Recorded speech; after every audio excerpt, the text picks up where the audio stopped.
Welcome to my channel. तो दोस्तों आज के इस वीडियो लेसन में हम लोग अपने जेईई क्रैश कोर्स का डे नंबर 9 है दोस्तों, और आज हम लोग कवर करेंगे डे नंबर 8 है सॉरी। और आज हम लोग कवर करेंगे अपने एलआरएवी का यूनिट नंबर 8 जो कि बेस्ड है इंडेमनिटीज़ पे।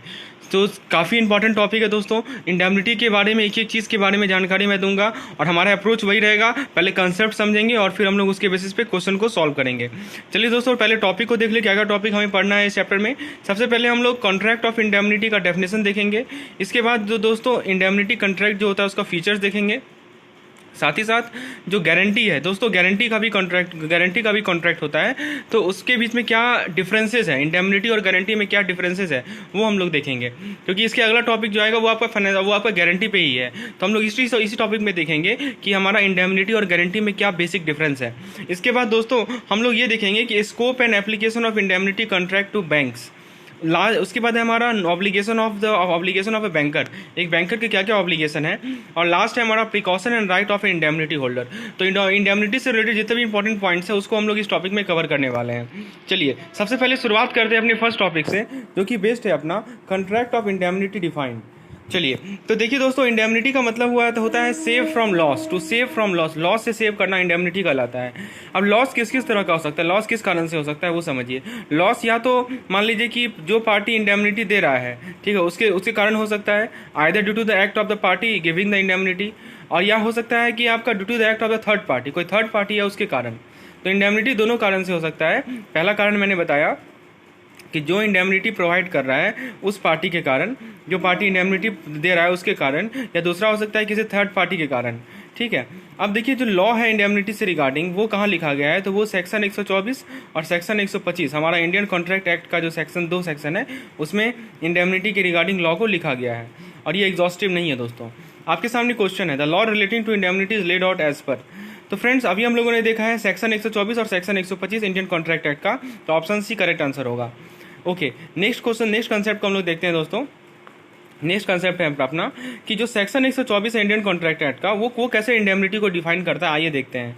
तो वो क्या कहता है कि एक ऐसा कॉन्ट्रैक्ट है जिसके द्वारा एक पार्टी प्रॉमिस करता है कि दूसरे को लॉस से मैं बचा दूंगा।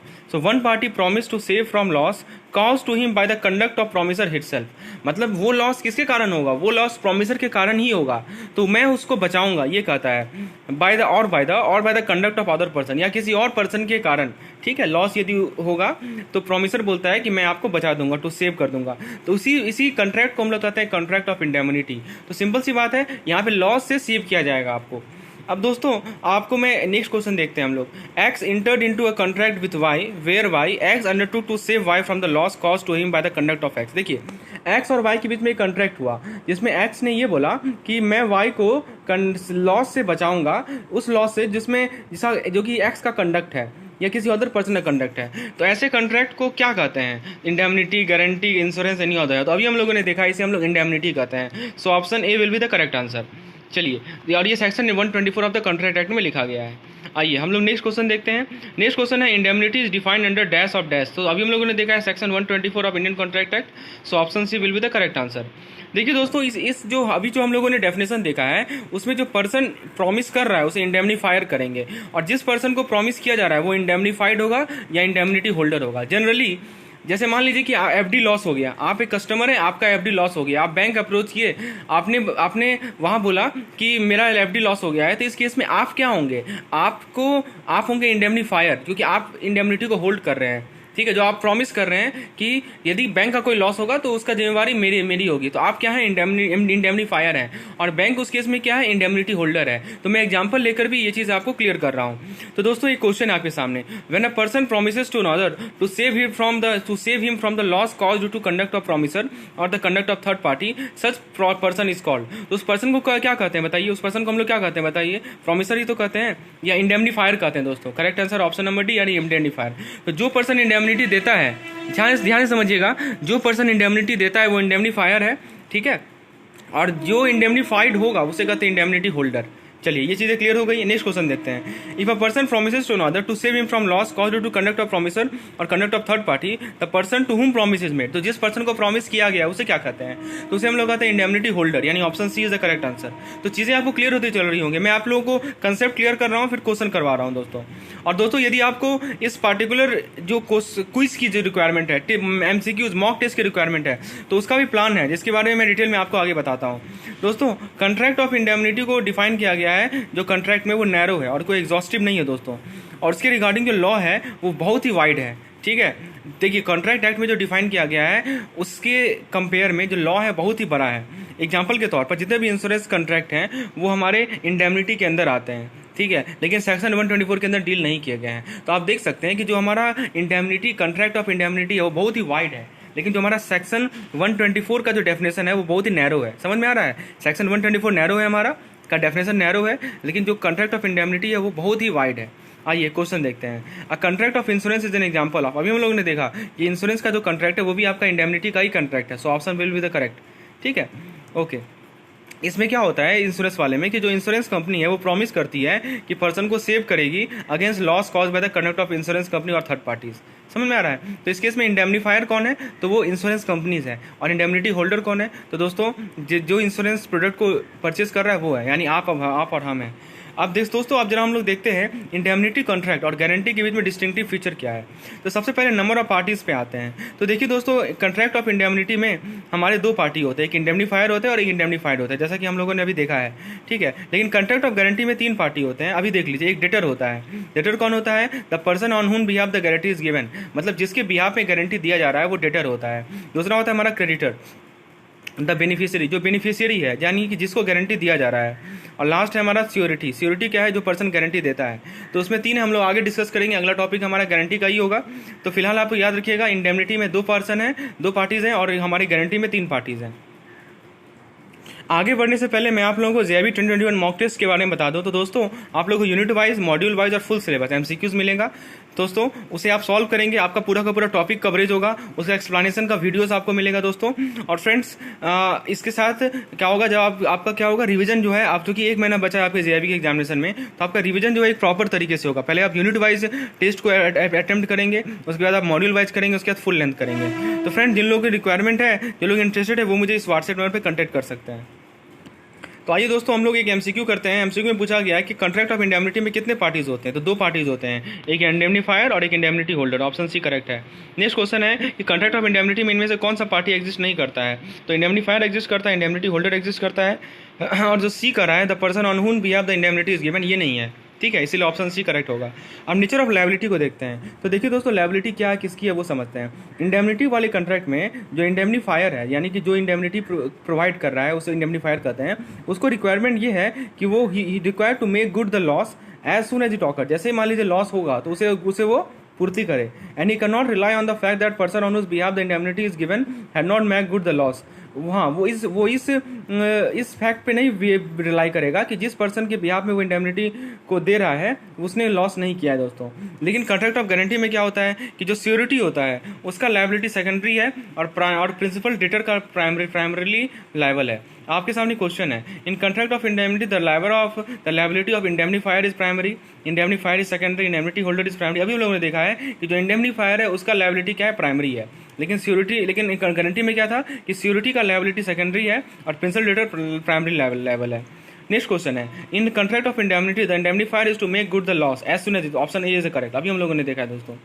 नेक्स्ट क्वेश्चन है, which are the following is correct statement? The liability of indemnifier occur due to action of third party, the liability of indemnifier occur due to his own action, the liability of indemnifier occur when the indemnity holder suffered loss. तो दोस्तों जब भी indemnity holder loss सफर करेगा तब indemnifier का liability आ जाता है। Loss किसी कारण से हो, या तो इंडेमनीफायर के कंडक्ट के कारण से हो या किसी थर्ड पार्टी के कारण हो, दोनों का दोनों इंक्लूडेड है, यानी option C is the correct answer. Next question, in case of indemnity risk cover subsisting continuous contingent all देव। तो दोस्तों कंटिजेंट होता है। कंटिजेंट का मतलब वो क्या हुआ कि हो भी सकता है, नहीं भी हो सकता है, ऐसा तो फिक्स नहीं है, ये प्रोबेबिलिटी संभावनाएं हैं होने की। ठीक है, लेकिन गारंटी में केस में सब्सिस्टिंग होता है दोस्तों। अंतर समझिए, हमारा जो इंडेमनिटी है उसमें कंसिस्टेंट है, उसमें कंटिजेंट है, लेकिन हमारा उस केस में गारंटी के केस में आपका सब्सिस्टेंट होता है। तो दोस्तों कंटिजेंट का मतलब समझ लीजिए कि कंटिजेंट मतलब कि हो भी सकता है, नहीं भी हो सकता है, और सब्सिस्टिंग मतलब होता ही है। ठीक है, नेक्स्ट हमारा टॉपिक है right of an indemnity holder. आप इंडेमनिटी होल्डर की क्या क्या राइट है। तो देखिए दोस्तों, सबसे पहले ये सब राइट जो है वो सब्जेक्टेड है किससे, is acting within the scope of his authority, he does not contravene the specific direction of the promiser. तो दोस्तों इफ द क्वेश्चन है आपके सामने, if the indemnity holder want to compensate he should ensure that which one is not correct. तो यदि indemnity holder चाहता है कि उसे कॉम्पेंसेशन मिले तो वो क्या नहीं करेगा। तो पहला बात है he act within the scope of the authority, बिल्कुल सही। नहीं करेगा दोस्तों, ये तो करना चाहिए। He should not, he does not contribute, ये भी सही है। He does not suffer in loss, तो ऑप्शन सी गलत है। लॉस तो कभी भी हो सकता है, लेकिन पहला जो 2 स्टेप है वो उसे करना चाहिए। तो दोस्तों ऑप्शन सी करेक्ट आंसर है। नेक्स्ट हमारा कंसेप्ट है, यदि मान लीजिए इंडेमनिटी होल्डर जो है इन दोनों कंडीशन को वायलेट नहीं करता। कंडीशन मैंने बता दिया है। पहला कंडीशन क्या है कि वो प्रोमिसर का डायरेक्शन को कॉन्ट्रावीन नहीं कर रहा है और दोस्तों वो अपने अथॉरिटी के अंदर ही काम कर रहा है। यदि ये दोनों कंडीशन को वो फुलफिल कर रहा है तो फ्रेंड्स इंडेमनिटी होल्डर को वो इंटाइटल्ड है इंडेमनिफाइड होने के लिए। इंडेमनिफाइड का किस एक्सटेंट तक, तो to the damage paid by him, to the cost required either to file the suit और defend it, to the amount paid by him pursuant to the compromise in a suit provided. तो दोस्तों what is the maximum extent up to indemnity holder can be indemnified. तो दोस्तों a option all the above are correct. Next topic है हमारा scope and application of indemnity contract to bank. तो दोस्तों indemnity bond जो होता है वो बैंकर के द्वारा इंसिस्ट किया जाता है जब हम लोग डुप्लीकेट एफडीआर को इशू करते हैं या डेथ क्लेम को सेटल करते हैं किसी हायर को, या जब हम लोग डुप्लीकेट पे ऑर्डर को इशू करते हैं या बैंकर्स चेक को। तो दोस्तों आपके सामने question, in which of the following situation the bank does not ask for indemnity. तो इनमें से किस सिचुएशन में बैंक इंडेमनिटी के लिए नहीं पूछती है। तो बैंक का केस है, अभी हम लोगों ने देखा है डुप्लीकेट एफडी में, सेटिंग डेथ क्लेम में, या इशूइंग डुप्लीकेट पे ऑर्डर में, बैंकर्स चेक। तो इन सभी केस में आपको इंडेमनिटी लेना आवश्यक है। ठीक है, आपके सामने पूछा है किस में नहीं लिया जाता है। तो पहला है issuing of duplicate demand draft और ट्रेवलर चेक, दूसरा है issuing of duplicate FDR, C है settlement of deceased account, D none of the above. तो दोस्तों नन ऑफ द अबव इसका करेक्ट आंसर होगा। बैंक इन सभी के सभी केस में इंडेमनिटी के लिए पूछेगी ही।